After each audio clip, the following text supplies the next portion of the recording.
seorang anggota DPR yang angkuh menghina seorang kakek penjual koran di lampu merah dengan kata-kata tajam dan penuh kesombongan. Namun, kejadian tak terduga menimpanya, mengubah hidupnya secara drastis. Pak Jaya adalah seorang anggota DPR yang terkenal angkuh dan sewenang-wenang. Dengan kekayaan melimpah hasil korupsi dan kekuasaan yang selalu disalahgunakan, ia merasa dirinya tak tersentuh oleh siapapun. Setiap kali bertemu rakyat kecil yang mengeluh soal kebijakan yang ia buat, ia hanya tertawa sinis. Baginya, suara rakyat hanyalah angin lalu. Jabatan yang ia miliki dianggapnya sebagai alat untuk memperkaya diri, bukan untuk melayani. Dalam benaknya, kekuasaan adalah segalanya dan uang bisa membeli apapun, termasuk harga diri dan kehormatan. Siang itu, matahari terik menyengat jalanan ibu kota. Pak Jaya tengah duduk di kursi belakang mobil mewahnya, sebuah SUV hitam yang berkilauan dengan plat nomor khusus yang menunjukkan statusnya sebagai pejabat terhormat. Ia sedang dalam perjalanan menuju sebuah pertemuan bisnis gelap dengan beberapa pengusaha yang ingin melobi proyek besar. Sopir pribadinya mengemudikan mobil dengan kecepatan tinggi, seolah-olah jalanan adalah milik mereka sendiri. Namun, kemacetan yang tak terelakkan di lampu merah menghentikan laju mobil tersebut. Sambil menunggu lampu hijau, Pak Jaya dengan gelisah memainkan ponselnya. Ia mengeluh tentang lambatnya jalanan dan menyumpahi pemerintah daerah yang dianggapnya tak becus mengurus lalu lintas.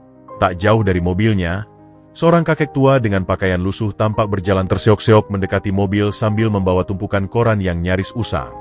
Wajahnya keriput dan tubuhnya kurus, tetapi matanya masih menyiratkan semangat hidup. Ia menahan napas sebentar, kemudian dengan sopan menghampiri kaca jendela Pak Jaya yang sedikit terbuka. "Permisi, Pak. Mau beli korannya? Berita hari ini lengkap, Pak. Hanya 10.000 saja," ucap si kakek dengan suara parau namun penuh kesopanan. Matanya menatap penuh harap, berharap ada sedikit rezeki dari hasil jualannya hari itu. Namun, yang ia dapatkan bukanlah jawaban baik. Pak Jaya memandangi kakek itu dengan sorot mata jijik. Alisnya mengernyit seolah-olah keberadaan si kakek mengganggu kenyamanannya.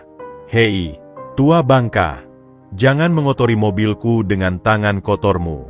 Pergi sana, dasar pemalas," bentaknya dengan suara keras yang membuat si kakek tersentak. Si kakek berusaha tetap tersenyum walau hatinya terluka. "Maaf, Pak. Saya hanya mencoba mencari rezeki halal. Tidak ada niat mengganggu," katanya sambil sedikit menunduk, mencoba menahan rasa malu yang tiba-tiba menyergap. Namun, kesabaran kakek itu justru membuat Pak Jaya semakin marah. Baginya, orang seperti si kakek adalah beban masyarakat yang tak berguna. Pak Jaya menurunkan kaca jendela sepenuhnya lalu meludah ke arah si kakek. "Kamu pikir aku mau beli koran bututmu itu? Pergi sana sebelum aku menyuruh sopirku mengusirmu," hardiknya dengan kejam. Beberapa pengendara lain yang melihat kejadian itu hanya bisa menggelengkan kepala, tak berani menegur karena mengenali Pak Jaya sebagai pejabat berkuasa. Si kakek hanya bisa terdiam. Dengan sabar ia mengusap wajahnya yang terkena ludah, menghela napas panjang dan beristighfar dalam hati. Pemandangan seperti itu bukanlah sesuatu yang asing baginya. Berkali-kali ia diperlakukan kasar oleh orang-orang kaya yang menganggapnya rendah. Namun, tak pernah sekalipun ia menyimpan dendam. Baginya, hidup ini adalah ujian, dan kesabaran adalah kunci untuk melewati ujian tersebut. Ketika lampu hijau menyala, mobil Pak Jaya melesat cepat meninggalkan si kakek yang masih berdiri di pinggir jalan. Tawa meremehkan Pak Jaya masih terdengar di dalam mobil, seolah-olah menghina kemiskinan adalah hiburan yang menyenangkan baginya. Dalam benaknya, ia merasa puas karena telah menunjukkan siapa yang lebih berkuasa. Tak ada rasa bersalah, tak ada sedikit pun penyesalan. Hanya kesombongan yang semakin mengakar kuat di hatinya. Namun, tanpa disadari oleh Pak Jaya, perbuatan kejinya siang itu akan menjadi awal dari malapetaka besar yang tak pernah ia bayangkan sebelumnya. Sesuatu yang akan mengguncang dunianya dan mengubah hidupnya selamanya. Malam itu, Pak Jaya terbaring di ranjang empuknya yang mewah, dikelilingi kemewahan yang telah menjadi simbol kejayaannya. Ruangan tidur yang luas dengan perabotan mahal tampak sunyi, hanya suara pendingin ruangan yang berdengung pelan. Namun, di balik segala kemewahan itu, ada sesuatu yang terasa tidak biasa. Perutnya mulai terasa nyeri, seperti ada pisau tajam yang merobek dari dalam. Ia mencoba mengabaikan rasa sakit itu, mengira bahwa mungkin perutnya hanya kembung akibat makan terlalu banyak di restoran mahal siang tadi. Ketika rasa sakit itu tak kunjung mereda, melainkan semakin menguat, Pak Jaya mengerang kesakitan. Tubuhnya berkeringat dingin, meskipun udara di kamar terasa sejuk. Ia merintih, menggeliat di atas kasur dengan tangan memegangi perutnya yang terasa semakin perih. Bahkan ketika ia mencoba memejamkan mata, nyeri itu justru terasa makin menyiksa. Dengan panik, ia memanggil istrinya yang baru saja selesai merias wajah di depan cermin besar. "Ibu, tolong. Perutku sakit sekali," rangnya dengan suara yang bergetar. Wajahnya pucat pasi, dan bibirnya mengering seakan-akan darah telah surut dari tubuhnya. Sang istri yang biasanya angkuh kini terlihat panik. Melihat suaminya dalam keadaan mengenaskan membuatnya terperanjat. Tanpa berpikir panjang, ia segera memanggil dokter pribadi mereka yang selalu siaga untuk mengatasi masalah kesehatan keluarga Eli tersebut. Tak lama kemudian, seorang dokter spesialis yang biasa mengobati para pejabat tinggi datang. Dengan penuh kepanikan, ia memeriksa kondisi Pak Jaya. Namun, setelah melakukan berbagai tes sederhana, wajah dokter itu berubah muram. "Secara medis, saya tidak menemukan sesuatu yang salah. Namun, perut Bapak terlihat membesar dengan cepat. Ini tidak normal," ucap dokter itu dengan nada kebingungan. Pak Jaya yang mendengar diagnosa tersebut semakin panik. "Apa maksudmu tidak normal? Bukankah kamu dokter terbaik di kota ini? Sembuhkan aku sekarang juga atau aku pecat kau," bentaknya dengan suara yang mulai melemah namun masih dipenuhi kesombongan. Namun, dokter itu hanya menggelengkan kepala. Tidak ada obat atau peralatan medis yang bisa menjelaskan kondisi aneh yang dialami Pak Jaya. Rasa sakit itu tak kunjung mereda. Bahkan menjelang tengah malam, perut Pak Jaya terus membengkak hingga ukurannya tampak mengerikan. Setiap kali ia mencoba bangkit dari ranjang, rasa nyeri yang menyiksa membuatnya menjerit kesakitan. Wajahnya semakin pucat, tubuhnya menggigil seperti orang yang terserang demam tinggi. Dalam kepanikan yang semakin menjadi-jadi, sang istri memutuskan untuk mencoba cara lain. "Atau, mungkin kita perlu mencari pengobatan alternatif," usul istrinya dengan suara gemetar. Desperasi membuatnya rela melakukan apa saja demi menyelamatkan suaminya. Akhirnya, ia memanggil seorang dukun terkenal yang sering dipuja-puja mampu mengatasi penyakit yang dianggap berasal dari ilmu hitam atau gangguan gaib. Ketika dukun itu datang dengan pakaian serba hitam dan pernak-pernik mistis yang menggantung di lehernya, suasana di dalam kamar terasa semakin mencekam. Bau menyan memenuhi ruangan, menambah kesan mistis yang memekatkan udara. Sang dukun mulai merapalkan mantra-mantra dengan suara pelan yang tak jelas artinya. Mata Pak Jaya mulai tertutup oleh rasa sakit yang tak tertahankan, namun telinganya masih mendengar dengan jelas suara-suara aneh dari mulut dukun tersebut. Setelah lebih dari 1 jam ritual dilakukan, sang dukun menggelengkan kepala sambil menatap Pak Jaya dengan tatapan aneh. "Ini bukan penyakit biasa, Tuan. Ada dosa besar yang telah kau lakukan, dan hukuman ini datang bukan dari manusia biasa. Kau perlu mencari pengampunan dari orang yang kau sakiti." Suara dukun itu terdengar seperti bisikan yang dingin dan menusuk. Pak Jaya terdiam. Dalam ketakutannya, ia mulai mengingat kejadian siang tadi di lampu merah. Hatinya bergetar, dadanya terasa sesak. Wajah kakek penjual koran yang ia hina terbayang jelas di kepalanya. Tidak mungkin. Itu hanya orang tua miskin yang tidak berarti apa-apa. Mana mungkin dia yang menyebabkan semua ini? Batinnya menolak kenyataan. Namun, semakin ia menyangkal, rasa sakit itu justru semakin menggila. Dukun itu pergi dengan peringatan bahwa hanya pengampunan yang tulus dari orang yang disakiti yang bisa menyelamatkan Pak Jaya. Namun, kesombongan yang begitu mengakar masih menghalangi logika dan hatinya. Malam itu menjadi malam terpanjang dalam hidupnya, penuh dengan kesakitan, ketakutan, dan keputusasaan yang tak terucapkan. Malam demi malam berlalu dengan penuh siksaan bagi Pak Jaya. Perutnya yang terus membengkak kini telah mencapai ukuran yang mengerikan. Bahkan duduk pun terasa seperti menyiksa, apalagi berdiri atau berjalan. Ia hanya bisa terbaring lemah di ranjang, dikelilingi kemewahan yang kini terasa tidak berarti.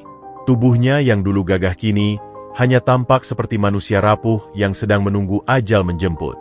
Dokter demi dokter dipanggil, tetapi tak satu pun yang mampu memberikan jawaban yang memuaskan. Semua peralatan canggih dan obat-obatan mahal yang biasa menyelamatkannya dari berbagai penyakit tidak berdaya menghadapi keanehan ini. Dalam ketakutan yang semakin menjadi-jadi, Pak Jaya mulai menyadari bahwa penyakitnya bukanlah sesuatu yang bisa disembuhkan dengan uang atau kekuasaan.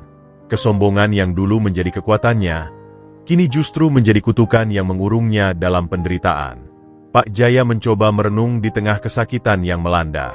Pikirannya terpaksa kembali pada hari itu, ketika ia menghina kakek tua penjual koran dengan begitu kejam. Ia teringat tatapan si kakek yang tetap lembut meskipun diludahi dan dihina. Tatapan yang tidak membalas kebencian dengan kebencian. Kini, bayangan si kakek seperti menghantuinya setiap kali ia memejamkan mata. Setiap kali kesakitan datang, wajah kakek itu muncul di benaknya dengan senyuman sabar yang tak terlukiskan. Sesuatu yang tak pernah ia pahami sebelumnya. Bagaimana mungkin seseorang yang begitu diremehkan masih mampu menunjukkan kesabaran dan ketulusan? Pikiran itu terus berputar di kepalanya, menggerogoti kesombongannya sedikit demi sedikit. Namun, ego Pak Jaya belum sepenuhnya luluh. Ia masih menolak mengakui bahwa penghinaan terhadap seorang kakek tua bisa menjadi penyebab dari semua penderitaannya. Baginya, seorang pejabat besar sepertinya tidak seharusnya meminta maaf kepada rakyat kecil yang dianggapnya tidak penting. Namun, dalam keputusasaan yang semakin mendalam, ia mulai meragukan semua keyakinannya. Pagi itu, ketika rasa sakit datang lebih hebat dari biasanya, Pak Jaya menangis seperti anak kecil.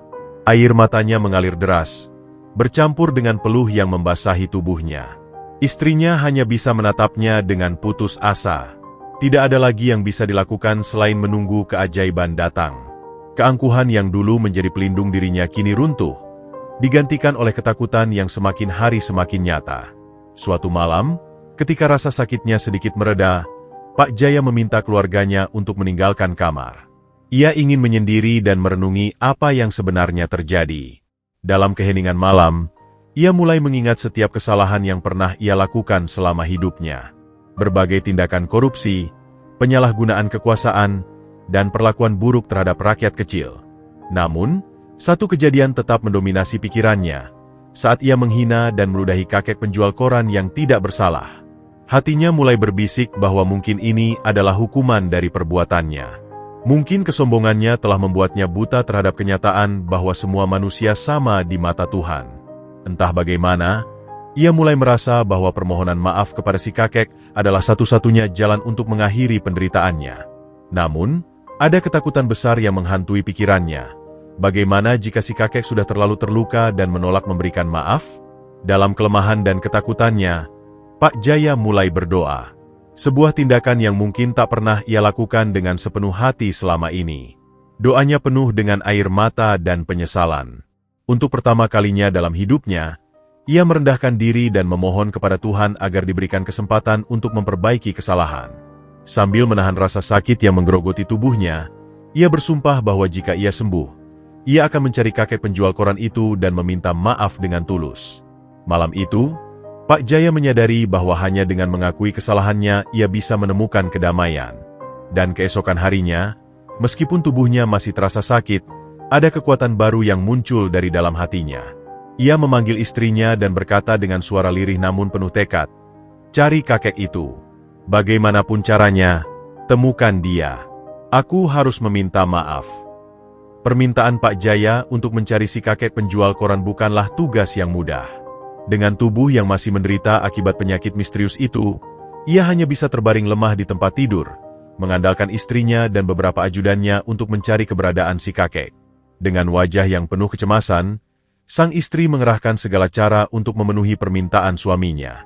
Ia memerintahkan ajudan-ajudannya menyusuri setiap lampu merah di kota, menanyai para penjual koran lain, dan memeriksa setiap sudut tempat di mana biasanya para pedagang kecil mengais rezeki. Namun, hasilnya nihil. Tak seorang pun berhasil menemukan keberadaan kakek yang dimaksud. Beberapa penjual koran lain mengaku pernah melihat seorang kakek tua yang menjajakan koran dengan ramah di pinggir jalan, tetapi tak ada yang tahu di mana dia tinggal atau kapan ia akan kembali berjualan.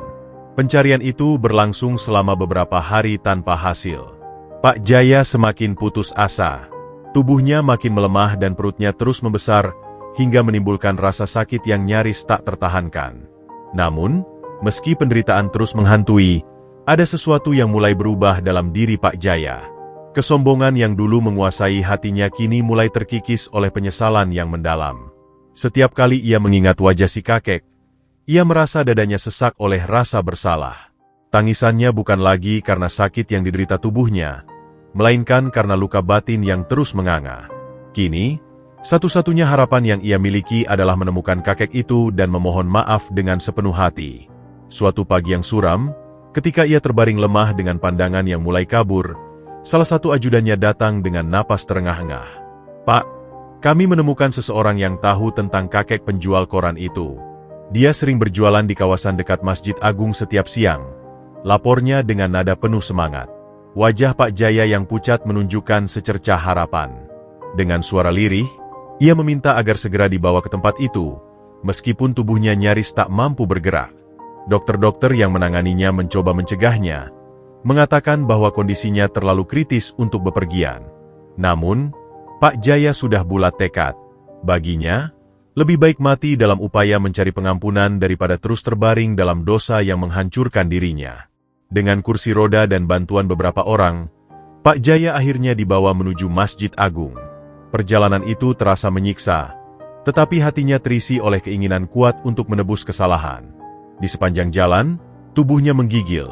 Namun ia terus melantunkan istighfar yang kini menjadi satu-satunya kekuatan yang menggerakkan dirinya. Sesampainya di kawasan dekat Masjid Agung, mata Pak Jaya berusaha menelusuri setiap sudut. Ia melihat berbagai pedagang kecil yang mengais rezeki dengan sabar, dan entah mengapa, kini ia memandang mereka dengan perasaan yang sama sekali berbeda. Tak ada lagi rasa jijik atau angkuh, hanya rasa hormat terhadap perjuangan mereka yang jujur dan tulus. Setelah beberapa lama mencari, ia melihat sosok yang tak asing baginya. Seorang kakek tua dengan pakaian sederhana, berjalan tertatih-tatih membawa tumpukan koran. Wajahnya tetap menampakkan ketenangan, meskipun tubuhnya terlihat renta dan lelah. Pak Jaya langsung mengenalinya. Kakek yang ia hina dan ludahi tempo hari kini berdiri di depannya, masih dengan senyum sabar yang begitu menyayat hati. Dengan air mata yang mengalir tanpa henti, Pak Jaya memohon agar kursi rodanya didorong mendekati si kakek. Tangannya yang gemetar terangkat perlahan, seolah-olah meminta maaf bahkan sebelum kata-kata terucap. Maafkan saya. Saya telah berlaku kasar dan sombong. Saya telah menganggap rendah orang yang lebih mulia dari saya. Maafkan segala dosa saya," ucapnya sambil terisak-isak. Si kakek menatap Pak Jaya dengan tatapan lembut yang menenangkan. Tidak ada kemarahan atau dendam di matanya. Hanya ketulusan yang terpancar dari raut wajahnya. "Nak, manusia memang sering kali hilaf. Namun, Allah selalu memberikan kesempatan bagi siapa saja yang ingin bertobat dengan tulus. Aku sudah memaafkanmu bahkan sebelum kau meminta maaf. Semoga Allah mengampuni segala kesalahanmu." Suaranya lembut namun menggetarkan hati Pak Jaya. Mendengar kata-kata itu, Pak Jaya tak kuasa menahan tangis. Air matanya mengalir deras membasahi pipinya. Perasaan damai yang tak pernah ia rasakan sebelumnya menyelimuti hatinya. Kesombongan yang dulu menguasai dirinya kini luruh sepenuhnya. Perlahan-lahan, rasa sakit di perutnya mulai menghilang. Seolah-olah keajaiban tengah berlangsung di hadapan semua orang yang menyaksikan peristiwa mengharukan itu. Pak Jaya akhirnya menyadari bahwa bukan kekuasaan atau kekayaan yang memberinya ketenangan, melainkan kerendahan hati dan ketulusan. Dengan penuh haru, ia bersujud di hadapan si kakek, berterima kasih atas pelajaran hidup yang tak ternilai harganya. Setelah kejadian mengharukan di depan Masjid Agung itu, Pak Jaya dibawa pulang oleh keluarganya dengan hati yang jauh lebih tenang. Meski tubuhnya masih lemah, namun perutnya yang tadinya membesar secara mengerikan kini perlahan menyusut seperti balon yang dikeluarkan udaranya. Rasa sakit yang selama ini menggerogoti tubuhnya mulai mereda. Seakan-akan beban yang menindih hidupnya selama ini terangkat setelah ia mendapat maaf dari si kakek penjual koran. Di sepanjang perjalanan pulang, Pak Jaya hanya terdiam. Bukan karena kelelahan fisik, melainkan karena jiwanya tengah sibuk merenungi kejadian yang baru saja ia alami. Hatinya kini dipenuhi perasaan bersyukur sekaligus penyesalan mendalam. Ia teringat setiap kata yang diucapkan si kakek dengan begitu tulus. Manusia memang sering kali hilaf. Namun, Allah selalu memberikan kesempatan bagi siapa saja yang ingin bertobat dengan tulus. Kata-kata itu terus terngiang di kepalanya, memberikan pemahaman baru tentang arti kehidupan yang sebenarnya. Sesampainya di rumah, Pak Jaya mengurung diri di kamarnya. Kali ini bukan karena kesakitan, melainkan karena ia ingin menenangkan diri dan meresapi setiap pelajaran yang ia dapatkan dari kejadian tersebut. Dengan tertatih-tatih, ia mengambil wudhu dan mulai melaksanakan salat, sesuatu yang sudah lama ia abaikan. Air matanya terus mengalir sepanjang sujudnya, memohon ampun kepada Tuhan atas segala dosa yang telah ia perbuat selama ini. Selama berhari-hari, Pak Jaya menghabiskan waktunya untuk memperbaiki hubungannya dengan Sang Pencipta. Ia membaca Al-Quran yang selama ini hanya menjadi hiasan di lemari kaca ruang tamunya. Setiap ayat yang ia baca seperti memberikan kesejukan di hatinya, mengalirkan ketenangan yang tak pernah ia rasakan sebelumnya. Tubuhnya perlahan-lahan pulih, meskipun ia belum sepenuhnya sembuh. Namun, kali ini ia tidak mengeluh. Ia menerima rasa sakit yang masih ada sebagai bagian dari perjalanan tobatnya. Di tengah proses perenungannya, Pak Jaya mulai menyadari betapa banyak kesalahan yang telah ia lakukan kepada orang-orang di sekitarnya. Tak hanya kepada kakek penjual koran itu, tetapi juga kepada rakyat yang seharusnya ia lindungi dan layani. Kekuasaan yang dulu ia banggakan ternyata hanya menuntunnya pada kesombongan dan keserakahan. Suatu hari, Pak Jaya memanggil keluarganya dan berkata dengan suara mantap, "Aku tidak bisa terus seperti ini. Aku harus memperbaiki hidupku. Mulai sekarang, aku akan berhenti dari semua jabatanku dan menyumbangkan seluruh hartaku kepada fakir miskin dan anak-anak yatim." Keputusan itu membuat keluarganya terperangah. Namun, melihat kesungguhan di mata Pak Jaya, mereka menyadari bahwa pria di depan mereka bukan lagi Pak Jaya yang dulu. Meskipun keluarganya sempat keberatan, Pak Jaya tidak gentar dengan keputusannya. Ia mulai menjual properti-properti mewahnya satu persatu. Rumah-rumah besar, kendaraan-kendaraan mahal, dan aset-aset bernilai tinggi ia lepaskan tanpa ragu. Uang yang terkumpul ia salurkan kepada berbagai panti asuhan, yayasan sosial, dan lembaga yang membantu orang-orang miskin. Kedermawanannya yang tiba-tiba membuat banyak pihak terkejut.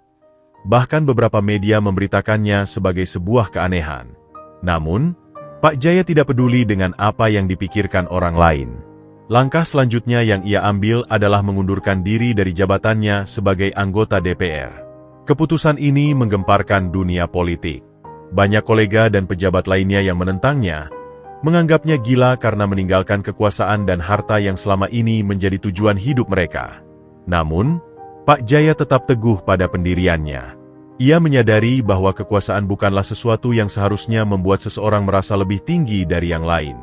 Setelah semua harta kekayaannya dibagikan dan ia resmi mengundurkan diri dari jabatannya, Pak Jaya memutuskan untuk mengunjungi sebuah pondok pesantren sederhana di pinggiran kota. Ia ingin mengabdikan sisa hidupnya dalam ketenangan dan ketulusan, memperbaiki hubungannya dengan Tuhan serta memberikan manfaat bagi sesama.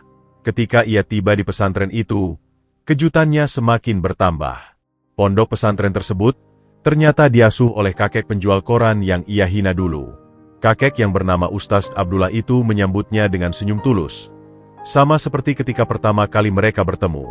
"Apakah kau sudah menemukan kedamaian, Nak?" tanya Ustaz Abdullah dengan suara lembut. Pak Jaya terisak dan mengangguk. "Alhamdulillah, jika begitu. Pintu pondok ini selalu terbuka untuk siapa saja yang ingin belajar dan memperbaiki diri." Tanpa berpikir panjang, Pak Jaya menyatakan keinginannya untuk mengabdikan diri sebagai santri di pesantren itu. Bukan sebagai pejabat atau orang kaya, melainkan sebagai seorang murid yang ingin belajar dari awal, menyucikan hati yang selama ini terkotori oleh kesombongan dan keserakahan. Hari demi hari, Pak Jaya menjalani kehidupan barunya di pesantren dengan penuh kerendahan hati. Ia yang dulu terbiasa memerintah dan dihormati oleh banyak orang, kini menjadi seorang santri yang belajar mengaji, merawat kebun, membersihkan masjid, dan melakukan berbagai pekerjaan sederhana lainnya. Tugas-tugas itu tidak pernah ia anggap sebagai sebuah hinaan, melainkan justru menjadi cara baginya untuk mengikis sisa-sisa kesombongan yang masih tertinggal di hatinya. Ustadz Abdullah, kakek penjual koran yang kini menjadi gurunya, memperlakukan Pak Jaya sama seperti santri lainnya. Tidak ada perlakuan istimewa, tidak ada keistimewaan atas masa lalunya yang gemerlap. Namun, justru dalam kesederhanaan itulah Pak Jaya merasakan kedamaian yang selama ini ia cari. Ia belajar bahwa kehormatan sejati bukanlah tentang kekuasaan atau kekayaan, melainkan tentang keikhlasan dalam mengabdi. Pada awalnya, beberapa santri di pesantren sempat meragukan ketulusan Pak Jaya. Mereka tahu siapa dia sebelumnya, seorang pejabat besar yang dikenal arogan dan serakah. Namun, seiring berjalannya waktu, ketulusan hati Pak Jaya mulai terlihat. Ia tak pernah mengeluh meskipun harus menjalani tugas-tugas berat.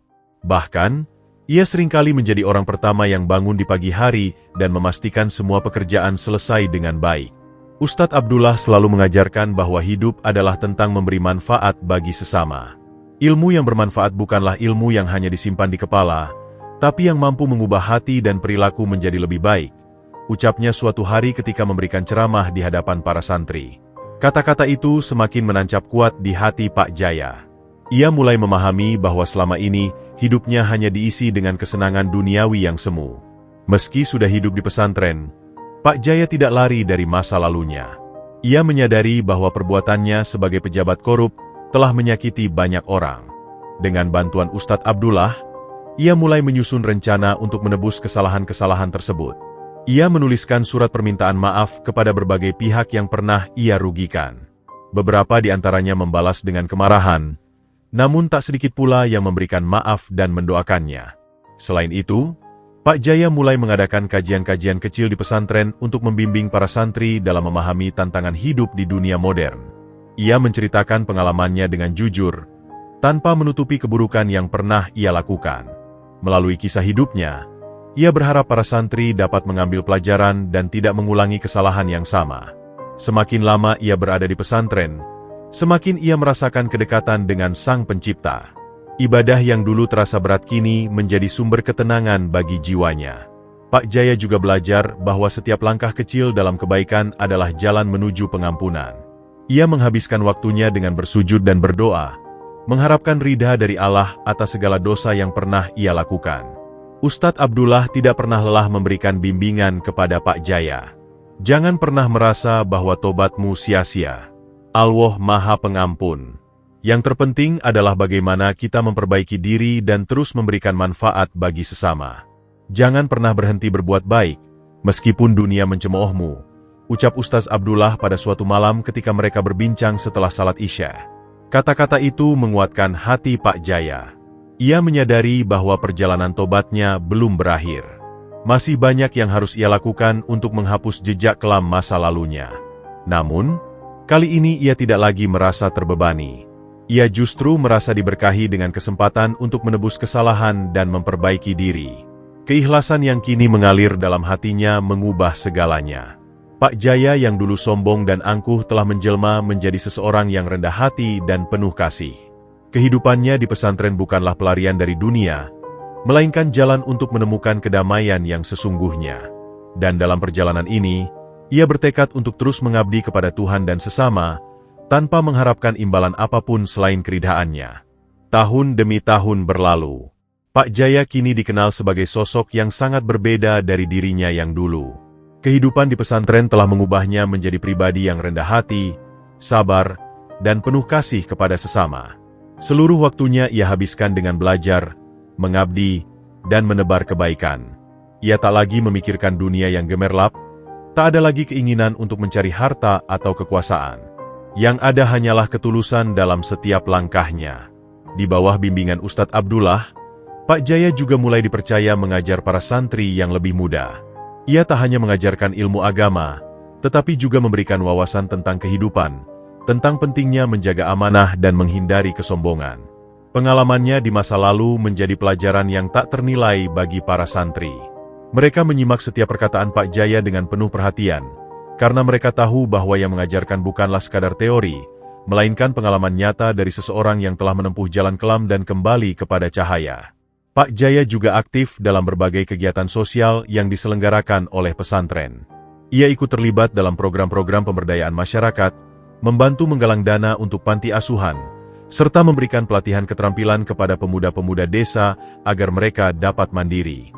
Bagi Pak Jaya, setiap sen yang ia sumbangkan dan setiap tenaga yang ia curahkan menjadi wujud nyata dari pertobatannya. Namun, tak semua orang menerima perubahan yang dialami Pak Jaya dengan sepenuh hati. Beberapa pihak masih memandangnya dengan skeptis. Ada yang menganggapnya hanya mencari simpati, Ada pula yang mencurigai bahwa ia masih menyimpan harta yang diperolehnya secara tidak halal. Namun, Pak Jaya tak gentar. Ia terus melangkah dengan keikhlasan, meyakini bahwa penilaian manusia bukanlah tujuan dari perjalanannya. Hanya ridha Allah yang ia cari.